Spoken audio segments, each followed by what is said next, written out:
Bom, queria chamar ao palco aqui o Thiago Trevisan e o Everton Figueiredo, da DGEG, e, claro, o Thiago da Congás, para estar apresentando aqui para a gente. Bom, o palco é de vocês. Obrigado mais uma vez. Obrigado. Obrigado.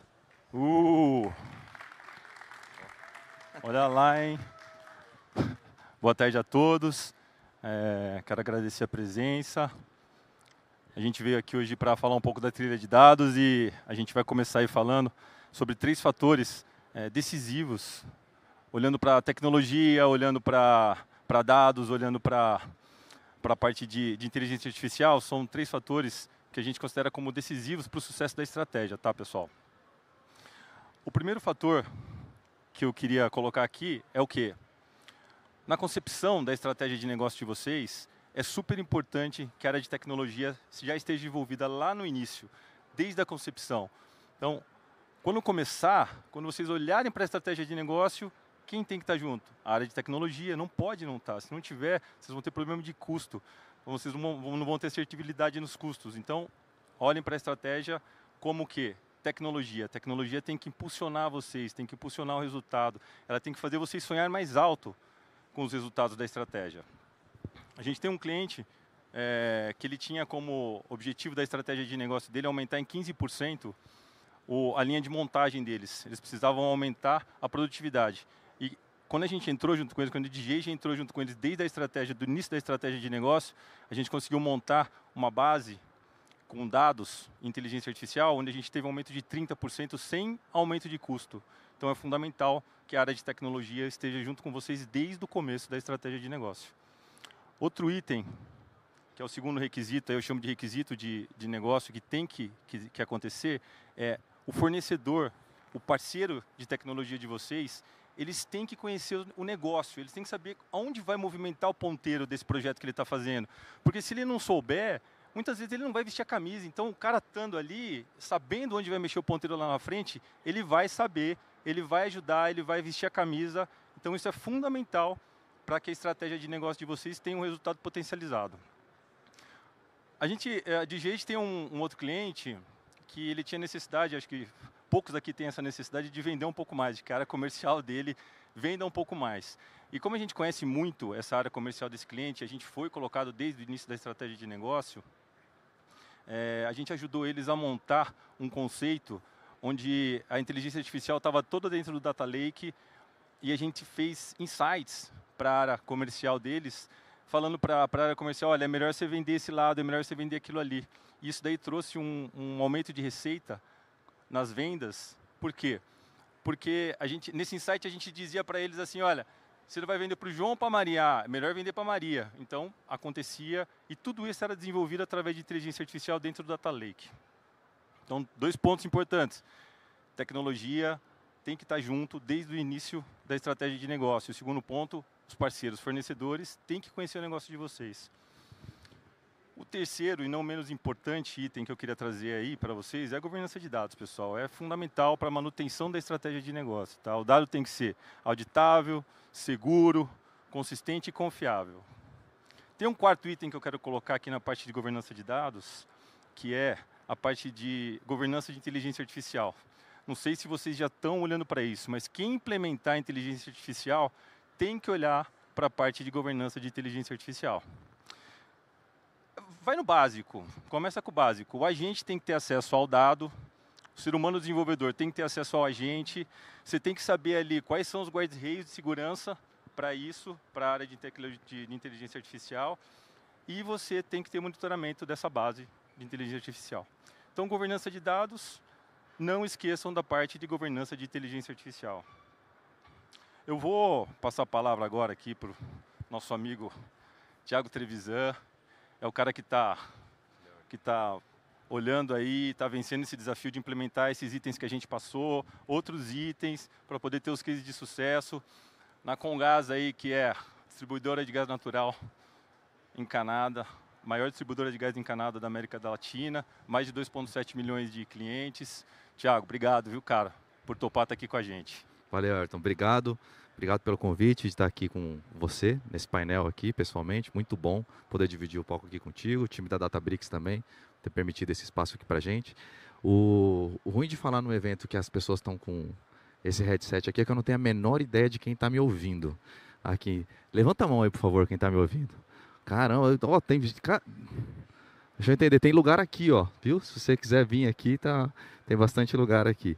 Bom, eu sou o Thiago Trevisan, sou diretor de tecnologia, dados e excelência operacional na Comgás. Né? Eu estou bastante feliz de estar aqui para dividir, né, um pouco da nossa jornada, e eu estou feliz não por mim. Né? Vou pedir para uma outra turma levantar a mão aqui, a galera que trabalha comigo na Comgás. Olha como que eles são parceiros, né? Estão na primeira fileira, bateram palma pra caramba, né? Quando eu subi aqui. Mas no fim é essa tropa aqui, é essa turma que consegue produzir o resultado das coisas que a gente mostra como case aqui. Então, obrigado individualmente, cada um de vocês, pelo excelente trabalho que vocês estão fazendo. Eu tenho o maior orgulho de representar vocês hoje aqui no palco. Mas antes de começar, né, deixa eu falar um pouquinho, né, da nossa história, né, o que é a Comgás. Né? O Everton já falou alguns números. Né, Obrigado, era você que estava lá na outra ponta, lá não sei, será que eu acho que ele não é, porque ela, tá vendo, eu estou falando, não está ouvindo. Essa é a maravilha do negócio do fone aqui. Comgás é uma jovem senhora de 153 anos, né, então a pioneira na distribuição de energia do nosso estado, né, mas em especial, né, nas últimas décadas aqui, o gás natural. Ela distribui 30% do gás do Brasil, na nossa área de concessão. Né, como vocês podem ver aqui, o estado de São Paulo é dividido em 3 áreas de concessão, Necda, Naturgy e a Comgás. Então essa pequena parte representa 30% do gás que é distribuído.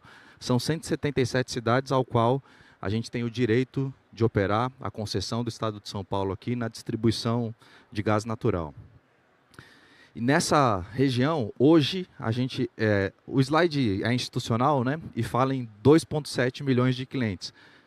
Eu não gosto tanto desse número, né, porque eu não sei, assim, se faltar o gás, por exemplo, na minha casa, lá a gente mora em 5 pessoas, e tem um contrato só, então eu conto como um cliente só, mas eu tenho certeza que são 5 pessoas que vão ficar bastante frustradas comigo. Né? Então, quando eu falo 2,7 milhões, os dados do IBGE indicam que cada família tem mais ou menos 3, 4 pessoas, né? Então talvez a gente tenha o triplo ou o quádruplo de clientes, né, que mostra nas nossas apresentações institucionais. De fato, 2,7 milhões de contratos, que representam aí 2,7 milhões de famílias, quase 12 milhões de pessoas que são atendidas, uma empresa com 5 mil funcionários, daqueles 177 já estamos presentes em 96 municípios, e um número que a gente se orgulha muito da nossa operação é que se você sentir o cheiro de gás, né, tiver com alguma sensação de que pode ter algum vazamento, em 1 hora, em menos de 1 hora, hoje o nosso tempo é alguma coisa perto de 40 minutos, vai ter um time nosso lá de emergência para atender de prontidão nessa complexidade de 2,7 milhões de clientes e nos nossos 96 municípios.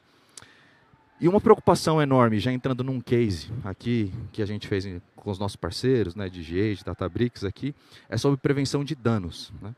Eu trouxe aquele número de segurança, né, em 1 hora tem alguém, caso você sinta algum vazamento de gás.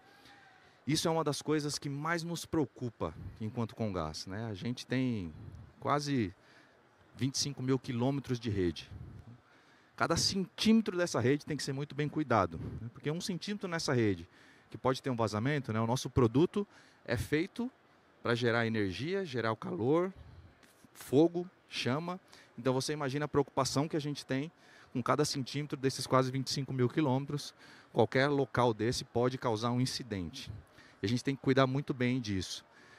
E hoje acontecem diversas obras, sejam clientes residenciais, sejam grandes empresas como a nossa, né, Comgás, empresas de telecom, empresas de saneamento, fazendo obra o tempo inteiro na nossa cidade. Que bom, né? Porque isso indica uma evolução.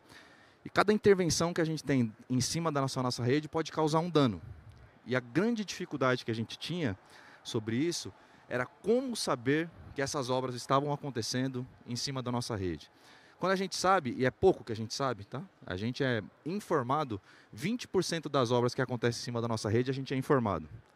80% a gente não tinha essa informação. E aí, usando muito dado, né, e todas as coisas depois delas que ficam prontas parecem simples, né? Mas usando muito dado, como por exemplo o Waze, né, a gente aumentou em muito a capacidade de entender quais eram as obras que estavam acontecendo em cima da nossa rede. Então, possivelmente alguém aqui, talvez aquela pessoa que está lá do outro lado, lá, ou talvez alguém que está aqui mais perto, ajudou o nosso modelo a ser treinado, ajudou a gente a identificar uma possibilidade de um dano que pode ocasionar dentro da nossa rede. Quando você vai lá no Waze e avisa que tem uma obra, isso alimenta a nossa base, a gente cruza essa informação por onde passa a nossa rede para identificar se pode ou não ser um dano. Então a gente decide se manda um time de campo, se faz uma ligação. Tem uma outra startup, uma empresa parceira, que a gente também aumenta a nossa capacidade com uma visita, não necessariamente um profissional do nosso time, mas um profissional dessa empresa parceira, que faz um checklist aqui e ajuda a gente a identificar um potencial dano em cima da nossa rede. Lógico, isso aumenta muito a nossa capacidade de prevenção, é uma luta diária que a gente tem, mas usando muito dado a gente consegue ser uma empresa mais inteligente e deixar cada cliente e não cliente também mais seguro. Uma outra coisa muito legal, e aí a plataforma da Databricks ajudou a gente muito nisso, é sobre entender um pouco mais o comportamento dos nossos clientes. Isso aqui é uma coisa, eu acho que comum, né? Toda empresa de pequeno, médio, grande porte, de forma especial, as de grandes, gigantes, né? Precisam entender um pouquinho o comportamento do cliente, principalmente quando consome seu produto, mas não só isso. Quem aqui é de tecnologia ou dados, por favor, que está ouvindo, levanta a mão, mais uma vez. Quem não é, levanta a mão. Beleza, 1% das pessoas. Aonde que está a nossa dificuldade ali? Não dá para ouvir o seu nome, né? Mas eu vou falar para uma pessoa que está aqui, mas eu tenho certeza que ela vai ser a persona das outras todas que representam as pessoas que a gente chama de negócio. Eu odeio esse nome, né? Porque nós também somos um negócio, né? A gente quer participar da estratégia e tal, e a gente fala área de negócio. Então você é o quê, né? Você faz parte do negócio. A nossa dificuldade é exatamente entender que decisão que você quer tomar, né? Qual que é a sua pergunta? Não tem o dado que eu preciso, mas que dado que você quer, né? Fica aquela discussão entre tecnologia, negócio, que é uma discussão que é interminável. E quando a gente acessa plataformas como essa, né, cada um dá um nome, eu chamo de Jenny, né, tem gente que chama Geni, sei lá, né, tá tudo bem. Mas a Jenny, o que a gente coloca? Lógico que tem um trabalho importante, né, o Everton já falou aqui, de governança, de catálogo desses dados aqui, para que você consiga disponibilizar para o tal do time do negócio a capacidade dele conversar com os nossos dados em português, né? Eu não preciso ensinar SQL lá para os nossos usuários de negócio, né, como a gente chama. Isso permite coisas como ele entender clientes que estão com consumo zerado e antes não tinham. Então isso já dá um gatilho para o nosso time comercial. Vai entender porque que esse cara parou de consumir. Ou clientes que têm um pico de consumo, vai lá entender porque que esse cara está consumindo tanto, né? A gente já criou, inclusive, né, não tem a ver com esse, mas é correlato a esse, um modelo que se você tiver um consumo ininterrupto, que não é o padrão do seu usual, é possível hoje você lhe receber. Tomara que não aconteça com nenhum de vocês que está aqui, mas é possível você receber um contato hoje da Comgás falando, ó, identifiquei um comportamento anormal de consumo na sua residência. É possível que seja um vazamento. Posso mandar um técnico até o seu local aí para identificar se você tem ou não um problema de vazamento? Então perguntas como essa, que a gente com tecnologia jamais teria condição nem de fazer, né? A gente dá acesso direto para os nossos usuários que têm a inteligência do business aqui e consegue conversar com os nossos dados. E um último case, e esse talvez mais comum, mas tem uma sacada aqui que eu acho que é um grande diferencial. Eu estava vendo esse final de semana uma reportagem que passou no jornal da Record, talvez, né, que falava de 2 casos de adolescentes que, conversando com alguma inteligência artificial, cometeram suicídio. Ideias do tipo, eu não sei quem viu essa reportagem, um de 14 e um de 17 anos, né? Que me chocou bastante, né? Porque a conversa que o adolescente estava tendo, né, com aquele robozinho, que um deles foi o adolescente mesmo que criou, né, de inteligência artificial, sugeriu ideias de se machucar, sugeriu ideias de, olha, por isso não é tão incomum pessoas que estão passando por que você está passando, cometerem crime contra os seus pais, né? Você imagina um adolescente, na capacidade cognitiva que ele tem, recebendo esse tipo de informação, o impacto que isso pode causar na vida e até uma besteira, né? Que pode ser feita, e nesse caso o pior cenário aconteceu, né? 2 adolescentes. Por que isso acontece? Por uma série de razões que a plateia aqui, majoritariamente de tecnologia, entende, né, do que eu estou falando, de treinamento, de curadoria, mas passa por eventualmente não ter um humano que está treinando esse negócio. Qual é o contraponto desse lugar perigoso, né, que a inteligência artificial tem? A facilidade que esse negócio também nos traz, né, quando a gente está conversando, eu não sei vocês, né? O jeito que eu falo lá com o ChatGPT e etc., né, usando o ChatGPT só como exemplo aqui, esse negócio entende qualquer coisa que eu falo e consegue me dar uma resposta, né? Isso vai fazer com que os nossos clientes, eventualmente, né, nós ocupamos esses dois papéis, né? A gente está interagindo com o ChatGPT, um profissional de tecnologia e também um cliente de alguma empresa que a gente espera esse tipo de relacionamento. Que na hora que ele conversar com aqueles nossos robozinhos, a gente tem o nosso, tá? É o que está aqui no meio da tela, né? A gente chama de Cris, né? A nossa assistente virtual. A gente quer que ela tenha a mesma capacidade de interpretação que hoje a gente conversa com inteligência artificial generativa. Só que se eu expor a inteligência artificial generativa do jeito que ela é, eu volto lá para a reportagem da Record e ela faz as alucinações, né, e pode fazer um monte de besteira. E o nosso produto, ele é um produto que ele precisa ser muito cuidado, né? A gente fala que gás não aceita desaforo. Então a preocupação fica muito maior para um trabalho de curadoria. E o que a gente fez? A gente combinou inteligência artificial generativa com, eu vou chamar aqui de inteligência artificial tradicional. O que é isso? Tem aquele nosso robozinho com as suas intenções, com machine learning, etc. Quando ele não entende uma intenção, aí ele chama a inteligência artificial generativa, passa aquele contexto e fala, me ajuda a entender um pouquinho, né, o que está sendo falado. Esse negócio tem uma capacidade enorme de compreensão, ele entende esse modelo e passa a intenção. Muito possivelmente, esse cliente está falando que ele mudou da casa dele, ele quer trocar a titularidade, ele quer religar o gás dele lá.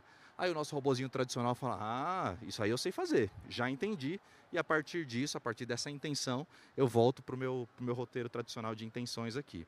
Assim como aquele monte de intenção que fica encapsulada e um monte de trocas que a gente já teve com o nosso cliente, também a inteligência artificial generativa é capaz de interpretar essa grande base de dados, melhorar os nossos processos ficando mais inteligentes, a gente melhora a experiência do cliente como consequência.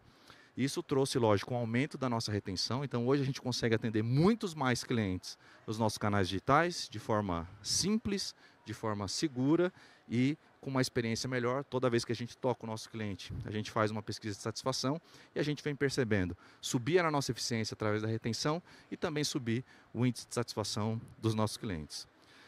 Com esse caso aqui, volto, né, para o Everton, né, para envelopar aqui e falar um pouquinho também de como, né, você tem nos ajudado lá, Everton. Tiago, obrigado de novo. Deixa eu pegar esse aqui, senão não consigo passar. Aqui, na verdade, o que eu quero passar para vocês aqui é um pouco das oportunidades que a DigiAge pode ajudar. Eu sei que tem muita gente aqui olhando, veio aqui no evento da Databricks, olhando para a parte de melhora, né, de migração, de modernização. E assim, a DigiAge é uma grande especialista na parte de migração, de cloud, data warehouse, tá? Aqui da Databricks a gente tem uma experiência muito grande. Eu acabei trazendo aqui alguns, né, dos clientes, a Comgás, aí com o papel do Cristiano, ClearSale, Cielo e Nestlé. Uma coisa interessante que a gente faz nessa parte de modernização e de migração é que a gente acaba utilizando a parte de inteligência artificial para poder melhorar a performance nessas migrações. Com isso a gente consegue reduzir custo, melhorar prazo. Então acho que é uma grande oportunidade para quem estiver olhando para essa parte de migração, de modernização, pode vir falar com a gente. A DigiAge está com um stand ali na frente. Quero agradecer a presença do Thiago, quero agradecer vocês pela paciência.